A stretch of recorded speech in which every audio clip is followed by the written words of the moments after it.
Ninja Moonshine, Middle of the Road podcast for meeting in the middle.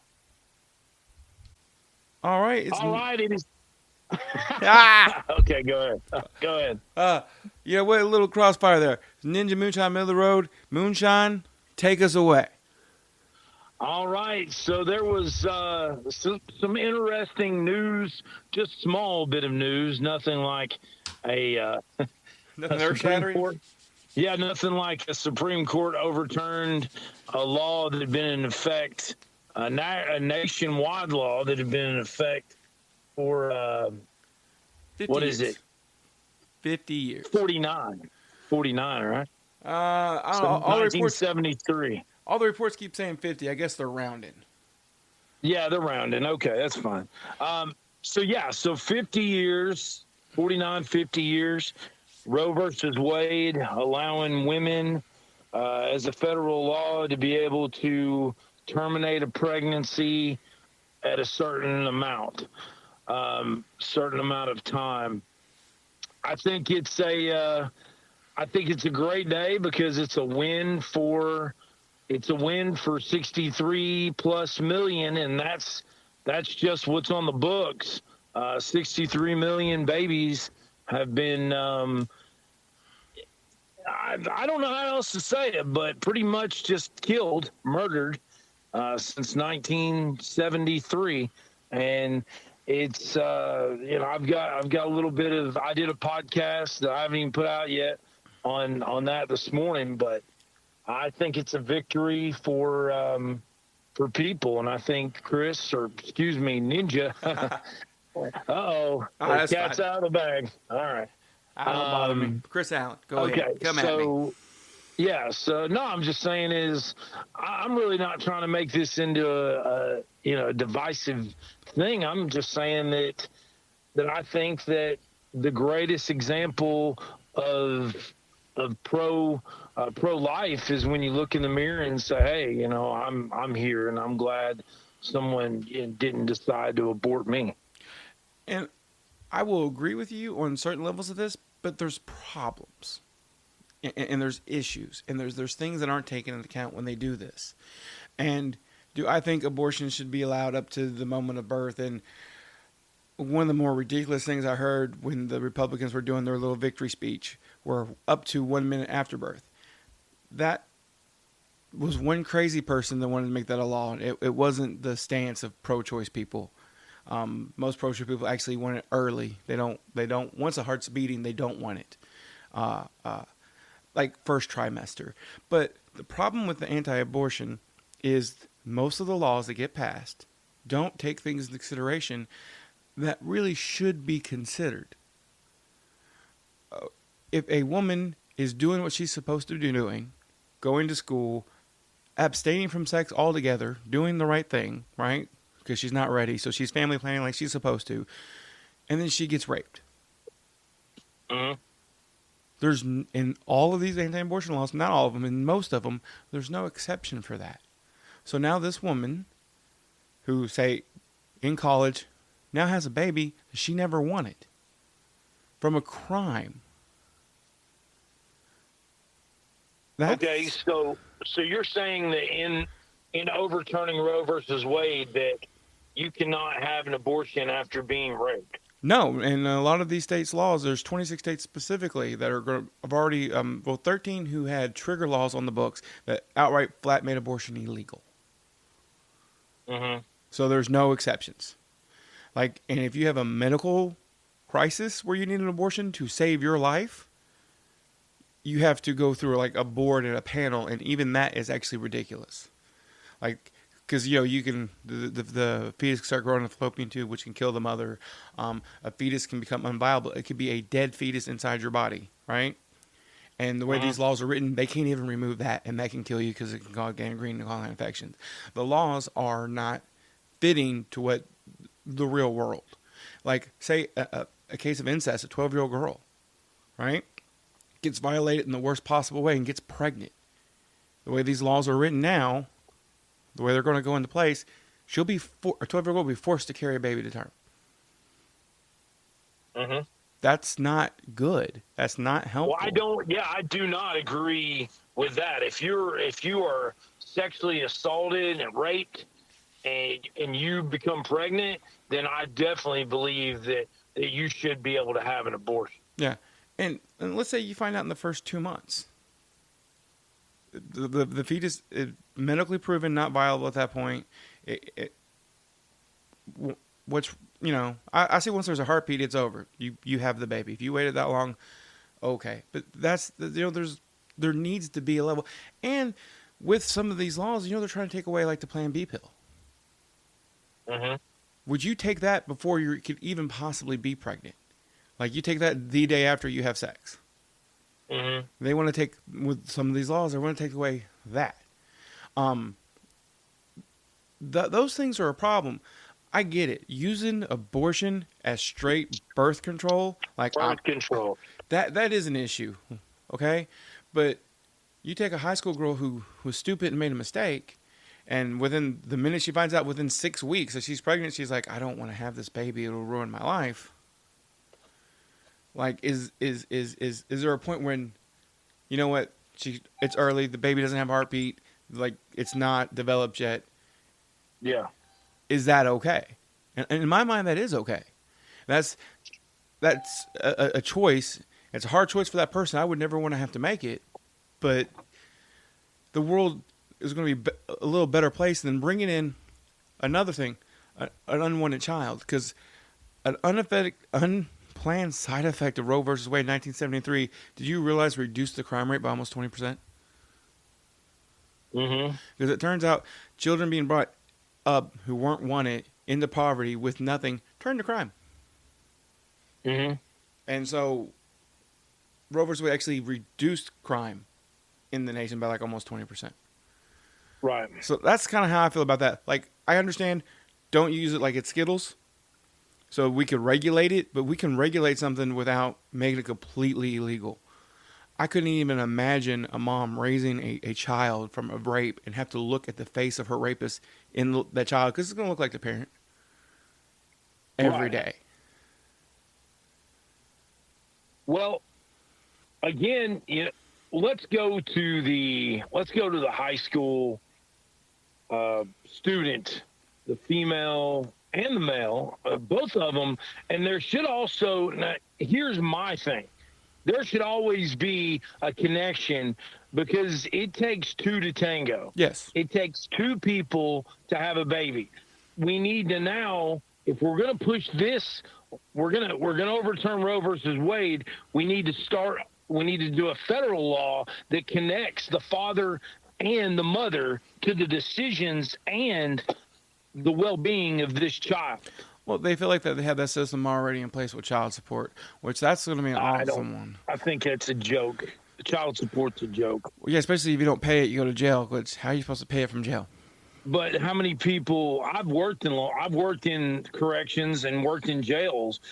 I know how many people out there that are so far behind on child support that the ones. And here's the thing: we live in a world where you can't even go on there and talk about how a mother should be with their child if you put a post out there on social media, because everybody does not interpret the same way. Then you have the fathers going, well, I love my kids. I deserve to be with my kids. Well, nobody said you didn't. What we're saying is the overall, it's a statement talking about the majority of people, that the men do not take care of the children.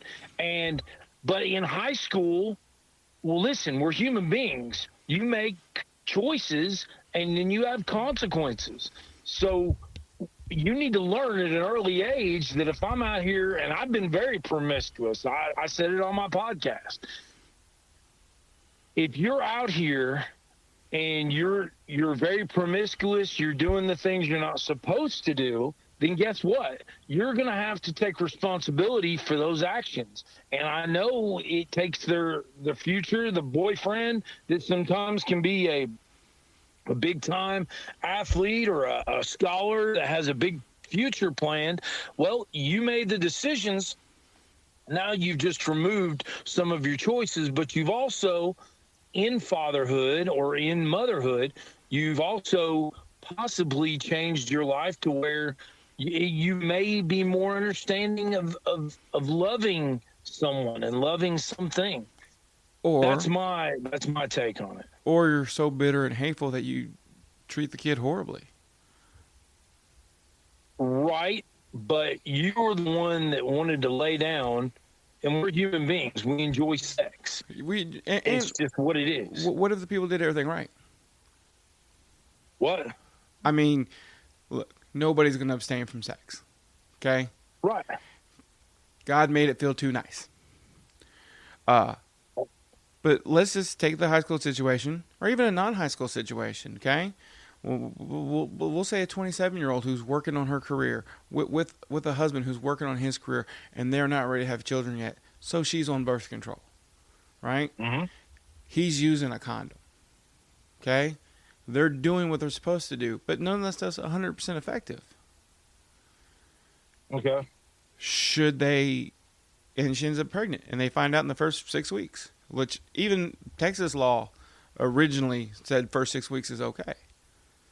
And that was one of the most restrictive laws on the book. You can't get an abortion after 6 weeks. But they find out within 6 weeks. Should they be allowed to? Because they were doing everything right. Just, Jurassic Park level, life found a way. Well, I understand that, but you play and you pay. That's my opinion. There's got to be. We don't know. We're not inside of the woman's body to know when that baby starts. There's no scientific way to find out that I've seen to find out when that baby starts to feel and be a child. There's just not. And let me ask you this, Ninja. When you were born, if you don't mind me asking, what was the situation with your parents? My blood test was used in court to end a marriage, so there's that. Wow. Okay, then maybe that's a bad example. Oh yeah. No. I wasn't planned. I was an accident. My nickname was Boo Boo when I was a kid for a reason, but my mom did want me, and we struggled and we made it, but that was her situation. Everybody's situation is different, and I worry with these laws, the way they're going to come out, that situations aren't going to be taken into consideration. But let's stick with this for a minute, because this is the greatest way for you to and listen. This is a podcast between two people that obviously see a lot of things differently. But this is the time where I'm going to ask you, okay, say that your dad at the time, or your father, or the birth father, he was very intimidating, overbearing, and he didn't want to have anything to do with the pregnancy. And he actually coerced her into having an abortion, which has happened a lot out there. What happens if your mother has the abortion and you're not here? You're not a human being. You don't experience life. Well, the world would be deprived of a lot of great podcasts. No, I agree. Well, I would never have known, so I would have never existed. But you say there's no. How do you know you wouldn't? How do you know though that you wouldn't have existed? We are not on a matrix level. We don't know that you wouldn't have known that you didn't exist. Well, if we were to get into the spiritual aspect of it, then my spirit would have gone on to the next level, and I would have known on the next level, and me and my mom would have had a talk when she got up there. But if you don't believe in the spiritual world, which a lot of these people don't, Christianity isn't as popular as it used to be. A lot of people are don't believe. Okay. Well, you can also not believe in guns and be shot. Right. This is true. You could also. But so they don't want a religion, because they don't believe, and we have freedom of religion in this country, to be the basis for the decisions that they make. And that gets into a whole nother debate we can have another day. But my thing is, you say there's no way to tell. And I say there's a point where, thanks to ultrasound, where we can tell when the baby does have a developed brain, does have a developed nervous system, does have a developed heart. And there's a point before any of that stuff's there. Okay. So I disagree with the statement that life begins at fertilization. Because if life begins at fertilization, every woman's a mass murderer. Well, I mean, you may be onto something. Because 99%, or not 99%, I think it was the study was 90, it was over 90% of fertilized eggs are shed naturally. 90%. Right. Okay. So if you believe life begins at fertilization, which I don't know if that's what you believe, I'm just using this because there's people who do say that, then every woman on the planet is a mass murderer. And the way you kind of put it out at first, it kind of took me off thinking that you were talking about abortion, and I'm thinking, wait a second, okay, because not every woman has had an abortion, obviously. No. But that is a good point. That's a good point, and I believe when the baby, when the ball goes through the hoop, and the egg is fertilized, and it turns into a fetus, and then moves along into the stages of pregnancy. That's what I believe. And if you are known, and here's another thing, you don't have to believe in Christianity to believe that there's an afterlife. No, there's several different religions. Right. So I'm not saying from a Christian perspective, I'm saying from a perspective of an afterlife that we don't know exists. I'm saying from a perspective of we don't know what the next step of humanity as far as our souls are concerned. So it may be nothing, but there's another question in there, and that's getting off a little bit. But I mean, if it's nothing, then why do we develop personalities? Why do we love each other? Why do we believe that, killing is wrong? Why do we believe in all these things? Why do we have, civility? Why do we try to be good people? So, that's a whole nother story for another day. But it is kind of connected to this. Well, when we can have that conversation, I'm going to mark that down because there's actually a whole lot of psychology on that and social contracts and stuff. Because at one point, we didn't. We killed indiscriminately. And some of the worst offenders were actually Roman Catholics. Right.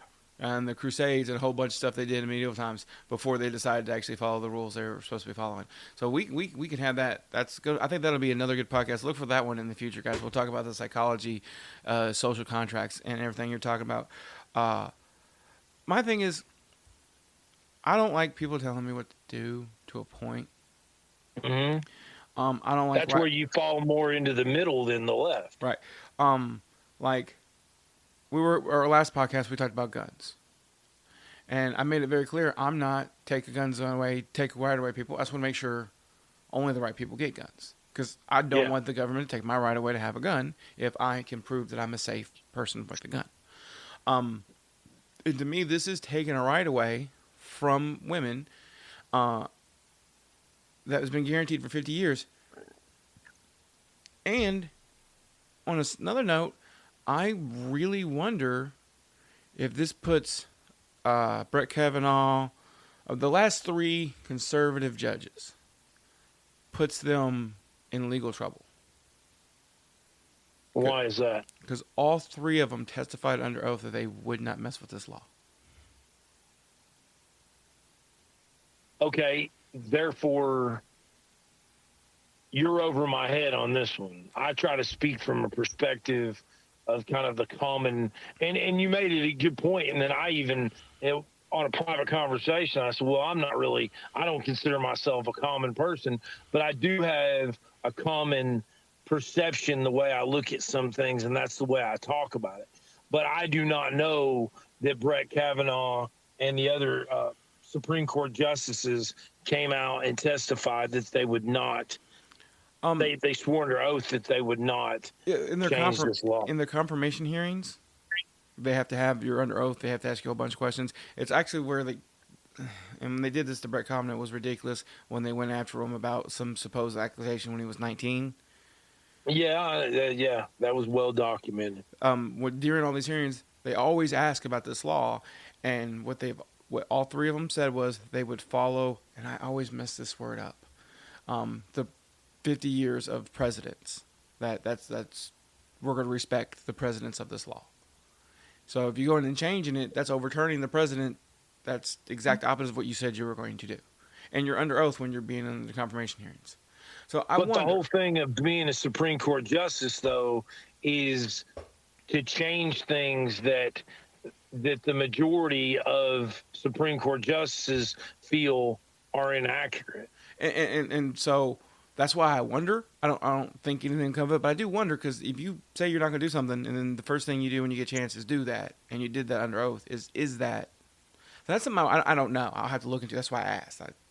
I didn't say it was going to happen. I'm asking because I don't know, but that seems wrong to me that you would say that and then turn around and do it.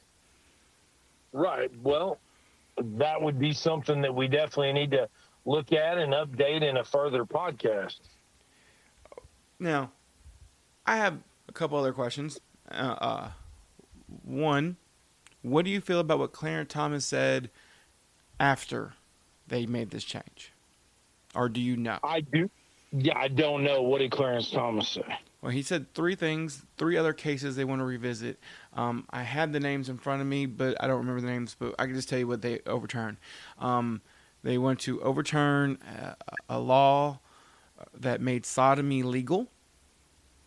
Because at one point, 2 consenting adults could not commit sodomy because it was illegal. So then he wants to overturn that to make sodomy illegal again. And okay, so then you're going against the rights of gay men. Gay men, yeah, specifically. Basically making being gay and acting gay illegal. But it would be 2 consenting adults. So even if I was with a girl and that's what she wanted to do, it would be illegal. See, then I don't agree with that. Then you're starting to get into the realm of, and I'll even use an example, you're starting to get into the Iran, very, very, very strict Muslims that follow a very, very strict code. He also wants to overturn the 2015 law that made same-sex marriage legal. Mm-hmm. So I don't agree with that one either. I think that the great thing about this country is personal freedom, and if you take away something, it makes people want to do it even more. Right, and how about all the marriages that already happened? Yeah, I mean, yeah. Well, you can want to do a lot of things. You know, I can want to go out here and build a house in the middle of a lake. There's already cases pending that would change all of these things. Right. No, I don't agree with that. I agree with, freedom of speech, and I agree. I think what makes our country great is the fact that we do have freedom of choice, and we're not. And I know that's crazy for me to be talking like this, but the fact that we're not Iran, we're not these countries that restrict your freedom of expression, your freedom, even though Facebook and Twitter have done everything they can try to do, even now with Reddit, I guess, maybe, but they've done everything they can try to do to try to restrict, and that's a story for another day, another podcast we could do, but going after views that don't line up with, as I call, the trendy train. Yeah. So... Well, I've actually been... I know Twitter leans towards one side, but I've been attacked on Twitter for my left views horribly. Like, Twitter's just garbage when it comes to that. You put what you want on Twitter, then ignore what people say, because it goes both ways, and it definitely leans more anti-right than anti-left. I disagree. I agree with you at 100%. But it's Twitter is basically a war zone. It is, yeah. It's just a bunch of people that just say whatever they feel, and if you're lucky enough to be on the side of the trendy train, then you're good. Well, generally, I'm actually on the side of the trendy train on a lot of stuff just because of the way my views work out. But I get attacked on there too. Like Twitter's a horrible idea. I'm actually hoping Elon Musk gets it and cleans it up because he says he's gonna. I hope, because Twitter used to be fun. And then the last one, and this is the one thing he said he wants to overturn that confuses me the most, and I think it's going to confuse you too because it makes no sense at all. Mm-hmm. If you're anti-abortion, what would be the first thing you would hand every female who was going to go have sex? A condom. He wants to repeal the right to contraceptions. Who is this? Clarence Thomas. Supreme Court Judge. Obviously, I'd have to. Yeah, this is almost like a case of being a lawyer.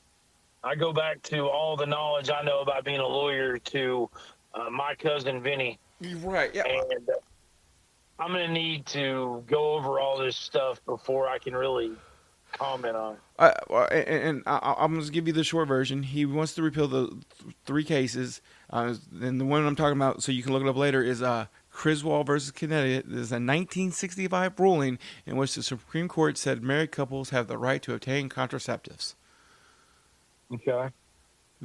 Why would you want to repeal that? Like, if you don't want people to have abortions, I would think you would hand out the birth control pill. I don't think anybody else would be on board with that. Again, just because. I don't know, and you're right. I don't think it'll even be heard. No, I don't think so either. I mean, take a look at the one thing that I wanted repealed, and a lot of people don't agree with it.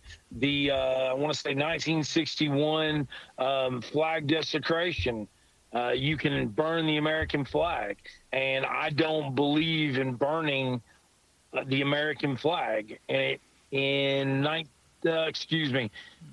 no, it was 89. I'm sorry, I'm thinking in my head here.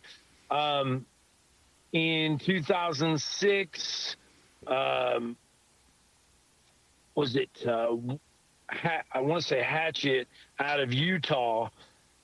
He came up with to be able to repeal that, and it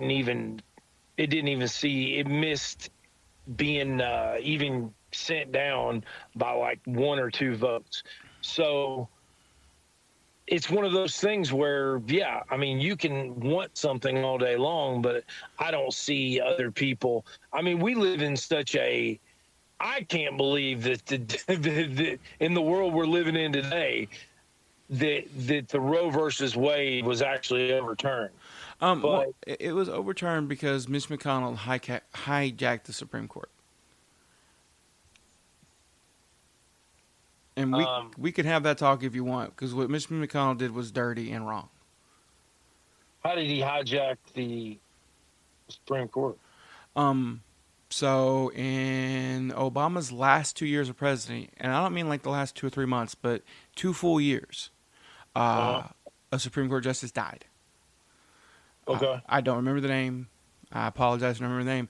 And Obama was the president. He had 2 years left in office. And he put forth Merrick Garland to be nominated to the Supreme Court. Mm-hmm. Mitch McConnell, Republicans were in control of the Congress. Mitch McConnell was running the Senate, as he did for a long time. And he refused to hold the nomination hearings for Merrick Garland. So he held a position open in the Supreme Court for 2 years. There was a vacancy. Because he said the people should get to vote on the next president before they decide, right? If it's within the law, and we know the world we live in today. I mean, if a man can be on the top of your roof and fall through, and the reason he's on your roof is he's a burglar and he's trying to break into your house, and then at that time the burglar could turn into a murderer, because how many good burglars do you know that won't do what it takes to shut up whoever's trying to obstruct what they're trying to do? So, as far as the laws go, sometimes the laws work out for you, sometimes they don't. Okay, As and far, this is where I consider hijacking because there's a second part to this. And I'm going to get to that real quick, and then you can dispute it however you want. But he said since it was so close to the election, which was 2 years, that they couldn't put one through, right? mm-hmm. In Trump's last 2 months, they forced one through in record time because they were getting ready to lose power. Mm-hmm.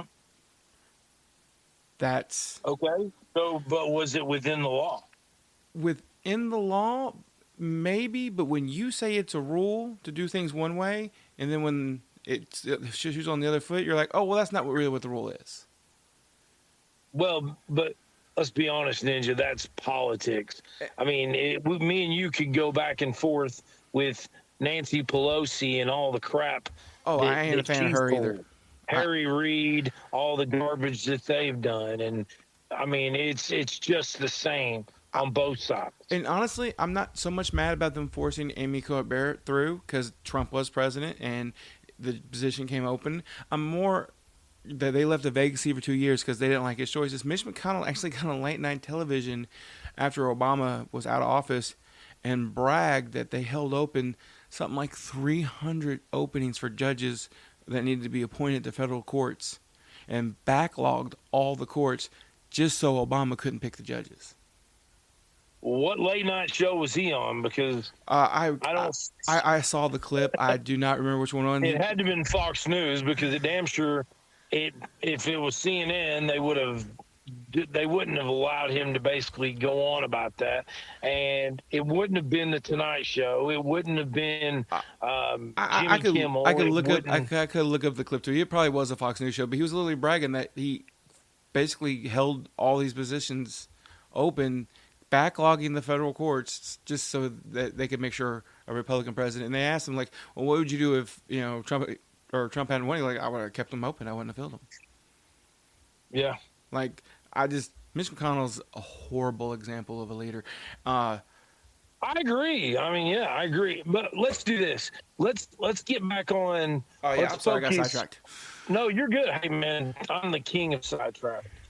Let's focus on this subject right now of why or what. And you heard my answer. I said that, okay, if you're going to do this, now you need to do an extension of this as far as the father and the mother are in this together. It's just not the mother. Well, and here's what's going to be happening with that. Well, this is what I believe because this is one of the big things that's actually being thrown out there, and it's been true for a while. It seems like in the political system right now that there's been this big push for pro-life, right? Mm-hmm. But anytime there's any program that's going to help the child after it's born, going to help with the parents, going to help make responsible, help with pre-K, help with food, help with formula, help with anything, the Republican Party as a whole votes it down. Mm-hmm. So the big argument is now, what are they going to do now? Are they finally going to let all these programs pass or even have a vote on them? And what you're talking about, making the male responsible or making the choices decision would be a part of all those things that would need to go through. And I honestly don't think the Republican Party, as it is right now in Congress, the ones in the Senate, because I don't feel like at this point the people in the Senate reflect, and I'm saying this for both sides, because I don't know anybody who agrees with AOC either, reflect the American people anymore. I don't know anybody in Kentucky. I don't know a single person in Kentucky, right, which is what Mitch McConnell is supposed to represent, who likes or wants Mitch McConnell to be president. They literally just vote for him because he's a Republican and they don't want a Democrat in office. No, it's just one of those things where it's politics, and who knows the truth behind how Mitch McConnell got into office and where it all began and the money that was behind him and blah, blah, blah, and da, da, da. Well, actually, as somebody from Kentucky, I could tell you how he got in office. Kentucky is a very Republican state. As long as he wins the primary, he will always win. They will never be, I don't want to say never, but the odds of there ever being a Democratic senator from Kentucky are 0.0000% But Kentucky is divided basically south of Lexington and east of Lexington and west of Lexington, and then you go straight north of Lexington is mostly a large percentage are more into northern type of Midwestern thinking and are more Democratic. Actually, there's you look at the election maps for Kentucky. There's 2 Democratic strongholds, and the rest of the state is Republican. Louisville and Lexington. Louisville and Lexington, and so majority wins, which is how it's supposed to be. So there will never be anything choice but a Republican out of Kentucky. So, and that's how Mitch McConnell has stayed in power. But at this point, Mitch McConnell, I don't want to say none of them, but I'm saying on both sides, Republican, Democratic. It's like, because the Democratic Party right now is way far left past what most Democrats consider good, and the Republican Party. Thanks, you. And the Republican Party in Congress right now, a lot of them are way far right than what most people would consider good. Like, well, let's do this. I mean, yeah, you made. I see where you're going with this, but let's. If people are tuning in right now, let's kind of focus more on. Let's kind of put a bow on this abortion thing. Where do you see abortion now? Where do you see it headed to? As far as I believe that, and I said this on my podcast, Oregon, California, and Washington, and then New York, Connecticut, and I don't know, maybe, and probably Vermont will probably be the hotbeds for having abortions and going head to head with the, because I mean, take a look at marijuana. Marijuana is illegal federally, but states' rights in the state I lived in Nevada, then in California, places like that, it's illegal federally, but the state allows it and it's a slap on the wrist and or no issue at all. well, I actually saw a great map, and I was trying to find it while you were talking, so because I figured this would come up. There is 13 states right now that the minute the Roe versus Wade became overturned, they had laws on the books that automatically went into place. So there's 13 states already now that abortions are completely illegal under all conditions. Kentucky, Tennessee, Texas, all the ones you would think of. 13 of them. And then there's 13 more states that are controlled by Senate, Republican senates and governors who've already said they will. So it's going to be almost an even split. 26 states where it's going to be illegal, and 24 states will remain legal. Tennessee, the state I live in and where you're from, will not be one of those states where it's legal. I can guarantee you. Oh, no, that. it's already illegal. They literally already had laws on the books that the second Roe versus Wade got overturned, it became illegal. It's already happened. They don't even have to do anything. It's already in place. So you kind of gave me, obviously we're not meeting in the middle on this one by any means. Well, actually, you say that, I feel like we did a little bit, because even. But I was about to say though, is that I think we did a little bit. I think that there were some statements there, and the conversation kind of met a little bit in the middle. But overall, we're not meeting in the middle. Yeah. One day we will. We'll find something. Oh, no. I mean, the other day when we talked about guns, I had a lot of the same feelings that you did about guns. The whole point of this is hopefully shows people, because you disagree. Here's my thing. I will have a conversation till the cows come home with anybody. But the people that just a minute ago, I was waving the American flag over the overpass. To the people that are on the far left that have no interest in whatsoever, and they want blah, blah, blah, and da-da-da, and they hate everybody and this and that, I have no interest in sharing a country with you. You can do whatever you want to do, but we are definitely not seeing eye to eye. But I do support your freedom of speech. And that is one thing that is so important that the older I get, the less I care what people really think about me. But the more I want people that see the podcast, this podcast, and then my podcast, is that, or me in person doing public speaking or stand-up comedy or what have you, is that I support freedom of speech 1,000, infinite percent. And that's what we need more of. We need people. If I disagree with you, I support your freedom of speech more than mine almost. I like your podcast. I listen to your podcast, except for some of the sports ones because I don't care about Tennessee balls. But That's fine. That's okay. uh, have you ever watched the movie The American President with Michael Douglas? I didn't. It didn't really do anything for me. I like the whole movie, but there's a speech at the end of the movie that I think there's some excerpts from that speech were really good for your podcast, and I feel like that speech, although I know you won't agree with part of it because he talks about burning flags, but he talks about freedom of speech, and his line for that is one of my favorite lines about freedom of speech ever. Freedom of speech is, and I'm doing my best to quote it perfectly, but I'm not gonna. Freedom of speech is just not the right to stand up and talk about what you want.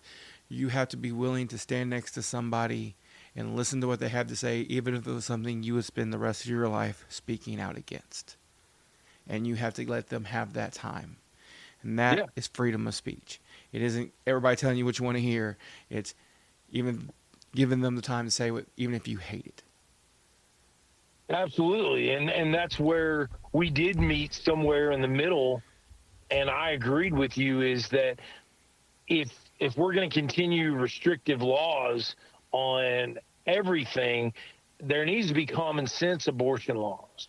And that's why me and you do agree on that. If someone is raped, then they deserve to have basically a card in their file on their Social Security number that gives them one abortion. I mean, I know I am a comedian, so satirical there, but it's true.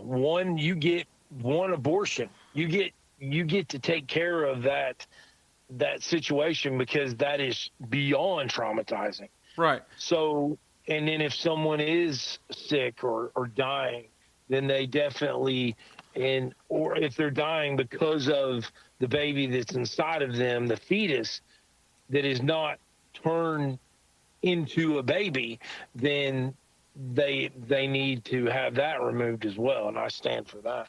And this is what's going to end up happening. Unfortunately, a lot of these kids are going to get taken away from their parents. That's what's going to happen, because they don't have the money to take care of the kid, and they're going to be taken away because they're going to say child neglect. But if you don't have money, you don't have money. If there's not a program to help you, there's not a program to help you. And these kids are going to. There are programs but it's a thing called, get out there, and instead of taking every, the situation I was in recently, where I lost everything, and I didn't have a lot to begin with, that much, but I had cash in my van. I had all the things I owned. I was going to stay in my van, perform stand up, and move on and really get my comedy going. And I lost everything. But instead of looking at every day, like yesterday, I was on asphalt. It was probably 120 degrees out there, up towards your way, on the Kentucky-Tennessee line.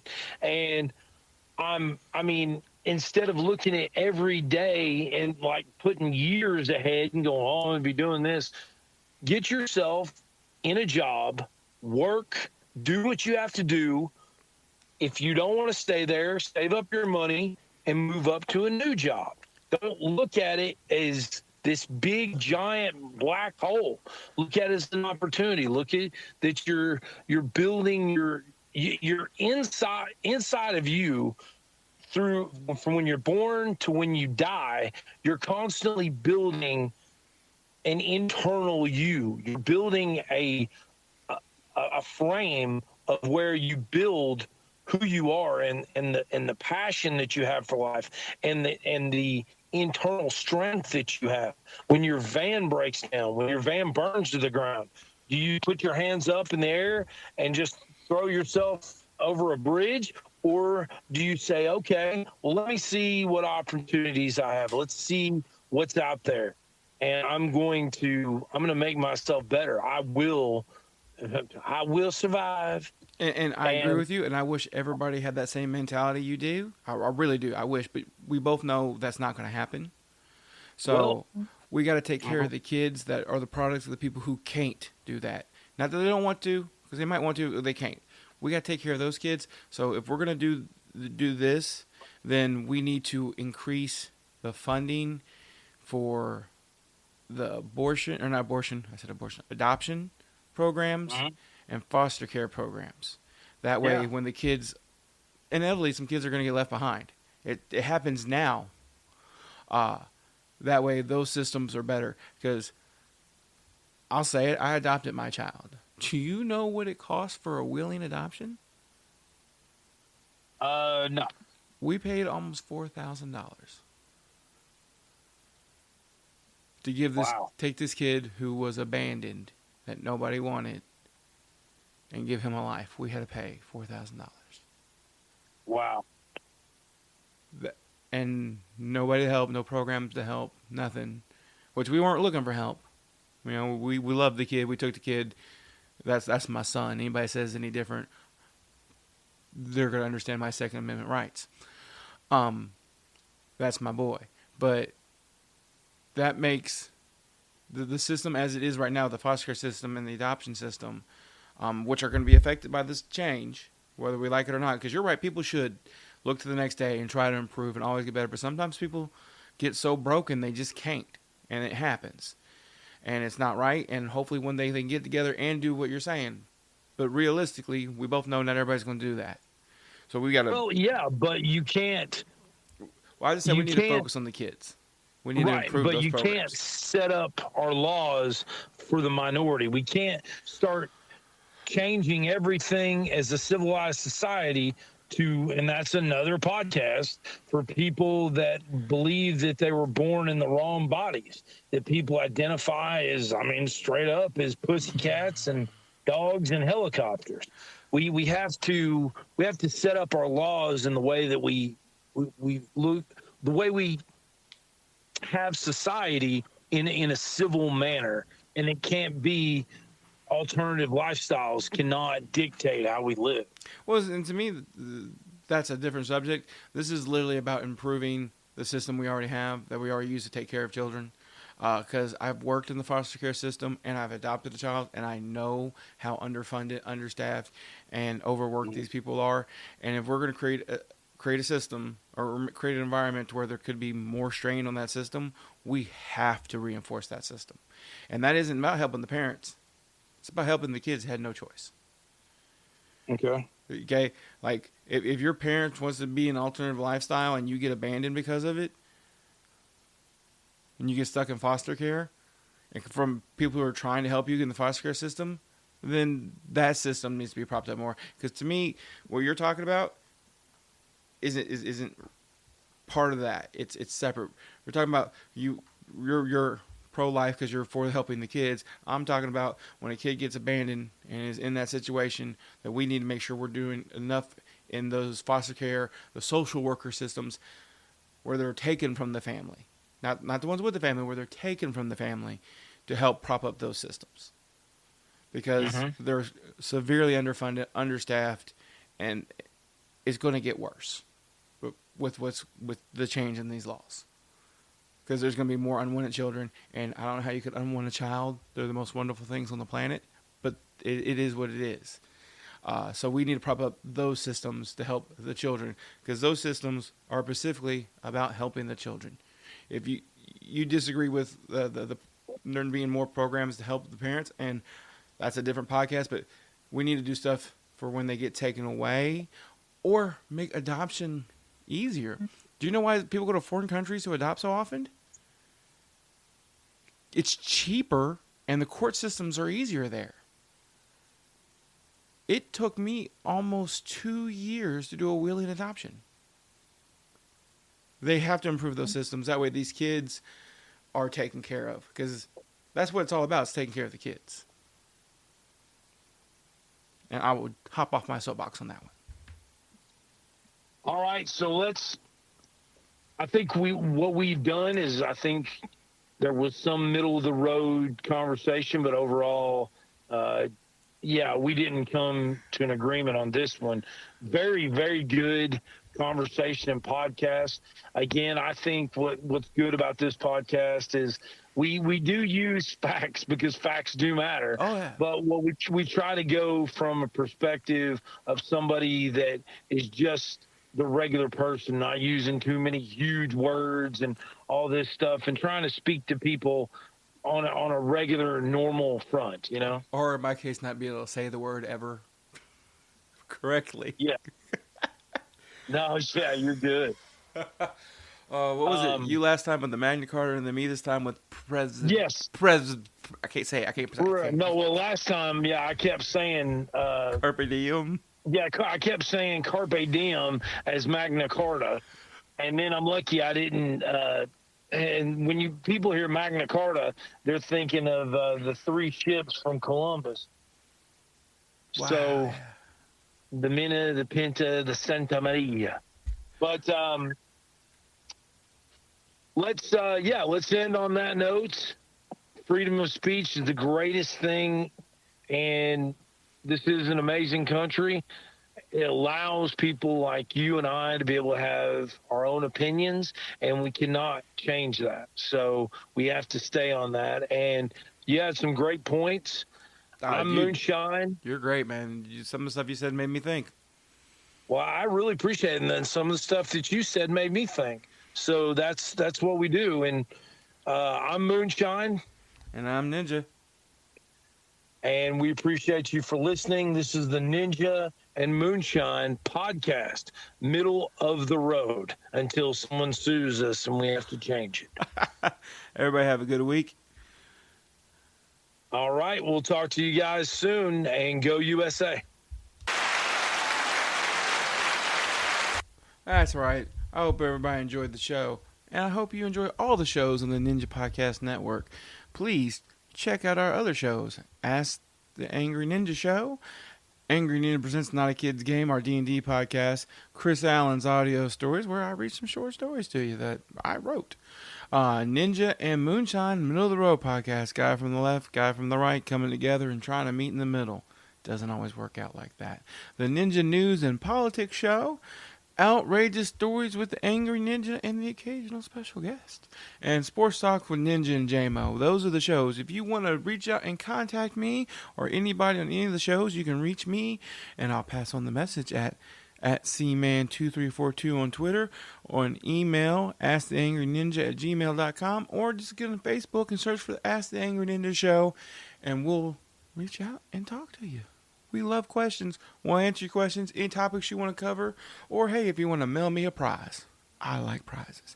Hope you guys enjoyed the show, and have a wonderful night.